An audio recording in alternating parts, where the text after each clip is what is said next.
Excuse me, that is my stolen dog. dog. No, I And found found a him. homeless girl He is who my fed it dog before now. herself. What happened next changed both their lives forever. The rain had stopped less than an hour ago, but the swamp road still looked like it was bleeding mud. Elias Crowne's black SUV slowed, tires crunching over gravel and broken glass. The driver's hands tightened on the steering wheel. "Sir," he said cautiously, "this area isn't safe. Police reports say." "Stop the car," Elias interrupted. The engine went silent. Through the thinning fog, Elias saw movement near the tree line. A pale shape knelt close to the ground, barely visible beneath a torn jacket far too large for her. She was thin, alarmingly so, and beside her sat a dog.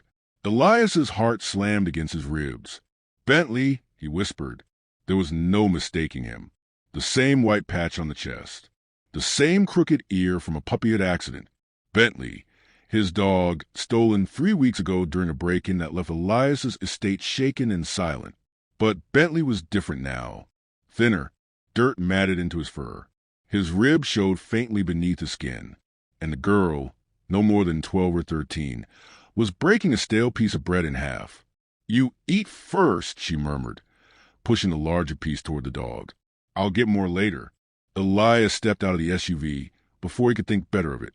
A twig snapped under his shoe. The girl froze instantly. Her body stiffened like a trapped animal's. She pulled Bentley closer, wrapping one arm protectively around his neck. "Please," she said quickly, voice shaking. "I didn't steal him. I swear he was already here." Elias raised his hand slowly. "I'm not here to hurt you." Bentley looked up and then bolted toward Elias, tail wagging weakly. The girl gasped. "Bentley." Elias dropped to his knees as the dog collided with him. Mud soaked into his tailored coat as Bentley licked his face, whining softly. Alive, against all odds. Elias laughed once, a broken sound that turned into something dangerously close to a sob. When he looked back up, the girl hadn't run. She stood trembling, eyes wide, waiting for punishment. "What's your name?" Elias asked gently. She hesitated. "Lily." "You saved him," Elias said. Her shoulders sagged. "He saved me first." That was when Elias realized something terrifying and profound. The world he controlled with money had nearly destroyed what this child protected with nothing. Lily didn't lead Elias far. Just beyond the road, past a curtain of reeds and crooked trees, the ground dipped into a shallow hollow where the wind barely reached.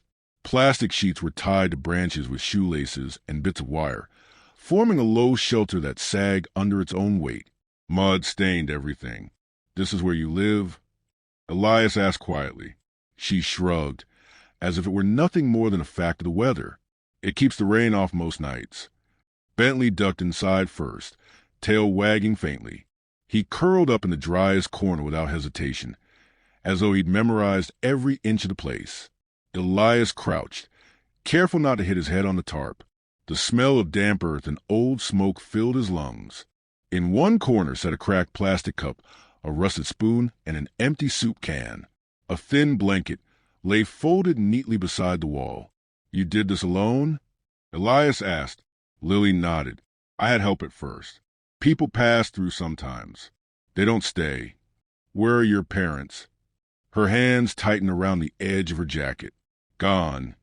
He didn't press. Elias reached into the bag he brought and pulled out a sandwich. Before he could offer it, Lily broke it cleanly in half and handed the larger portion to Bentley. "You should eat," Elias said gently. She shook her head. "He needs more." Bentley sniffed, then looked up at her as if asking permission. She smiled faintly. "It's okay." Elias had negotiated billion-dollar deals without blinking. Yet this broke him. "Why didn't you take him to a shelter?" he asked after a moment. Lily let out a short laugh. "They don't take kids who don't exist." "What does that mean?" "No papers. No address. No one to call." She met his gaze. "People like me don't count." Elias felt the weight of that sentence settle heavily on his chest. "You could have sold him," he said carefully. "He's worth a lot." Her eyes hardened instantly. "He's not a thing. I didn't mean—" "He slept next to me when it was freezing. she interrupted. He barked when people came too close. He kept me safe. Her voice cracked. You don't sell family. Silence stretched between them. Elias looked at Bentley, then back at Lily. You saved him. She shook her head. He saved me first. When Elias finally stood to leave, he hesitated. I'll come back tomorrow. Lily didn't smile this time. Everyone says that. Elias met her eyes. I won't disappear. As he walked away, he realized something terrifying and undeniable.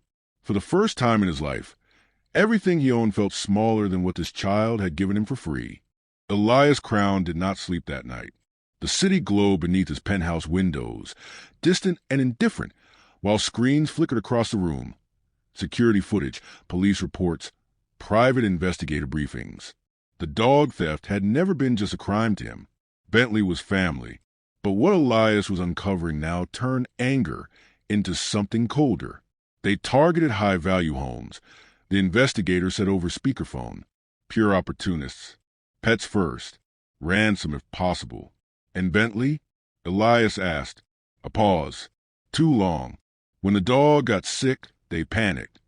The investigator continued. Vet bills cut into profit. They dumped him near the interstate. Elias closed his eyes. They threw him away, he said quietly. Yes, sir. Elias ended the call and stared at Bentley's photo on the screen. Healthy, happy. Taken months ago in the sunlight of a life Bentley never questioned. Elias had been furious at faceless criminals, imagining calculated villains. Instead, he found cowardice, convenience, the kind of cruelty born not from hatred, but from indifference. And somehow, in that indifference, a child had found him. By dawn, Elias had made a decision. He returned to Swamp Road just after sunrise, his SUV packed with food, bottled water, blankets, clean clothes, and medical supplies. No security detail. No cameras. Just him. Lily was awake when he arrived, sitting cross-legged beside Bentley, brushing burrs from his fur with careful fingers. She looked up sharply when the engine cut off, fear flashing across her face. Then disbelief. You came back, she said. I said I would. She stood slowly, as if afraid he might vanish if she moved too fast. Elias knelt and set the supplies down. May I? She nodded. He handed her a bottle of water. She took a small sip, then handed it to Bentley first. The habit was instinctive now. You don't have to do that, Elias said. She shrugged. He always needs it more. Elias watched her closely. Not just her hunger, but her discipline, her restraint. Survival had taught her rules no child should learn.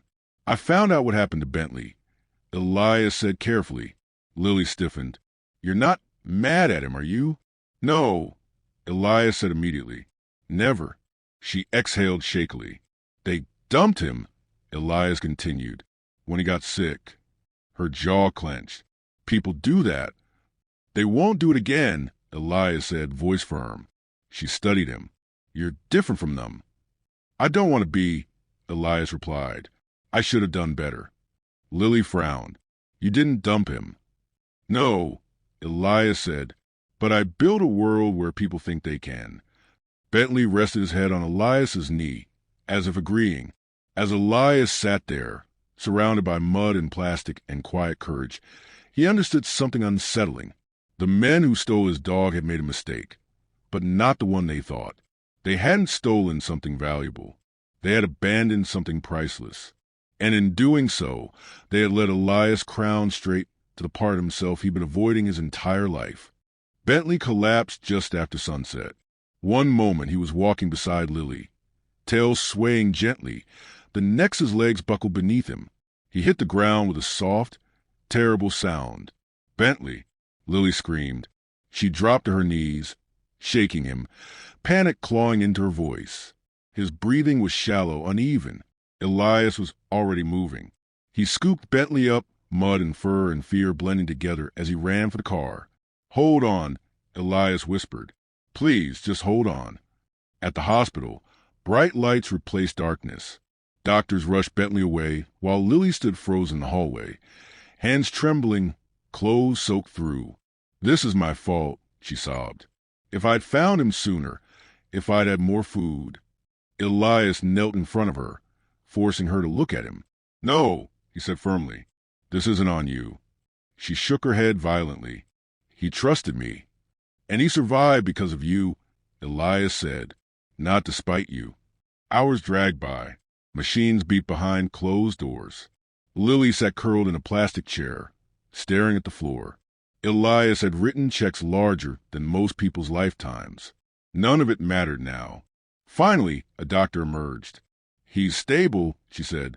Malnutrition, infection, but he'll recover. Lily collapsed into tears. Elias closed his eyes, breath shuddering as relief hit him like a wave. Later, as Bentley slept, Lily whispered, "You won't send me back, will you?" Elias looked at her, this child who had given everything without owning anything. "No," he said softly. "I won't let you disappear again." And for the first time, Elias understood the truth he'd avoided his whole life. Money could open doors, but only presence could keep someone from being left behind. Lily didn't move into a mansion when Elias suggested it. She shook her head immediately. "It's too big," she said. "It feels lonely." So instead, Elias found a small white house at the edge of town, close to a school and a park.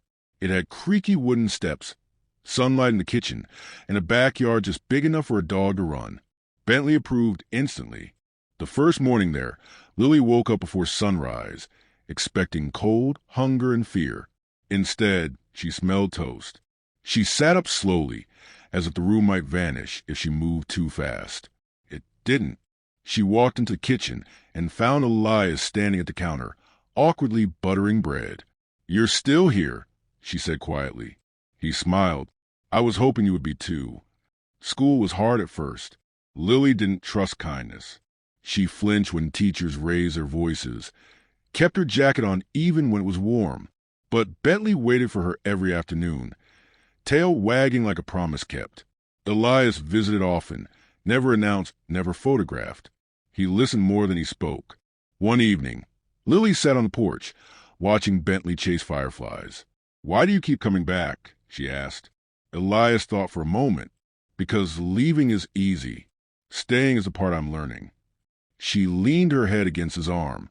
He didn't move. "So does that make us family?" she asked, half joking, half afraid. Elias swallowed. "Yes," he said softly. "If you wanted to." Lily smiled, the kind that reached her eyes. Bentley trotted over and dropped the stick at their feet. Lily laughed. Elias laughed with her. And in that quiet, ordinary moment, Elias Crowne finally understood. Love didn't rescue them. It chose them. And that choice changed everything. Thanks for watching. Please subscribe, like, and share.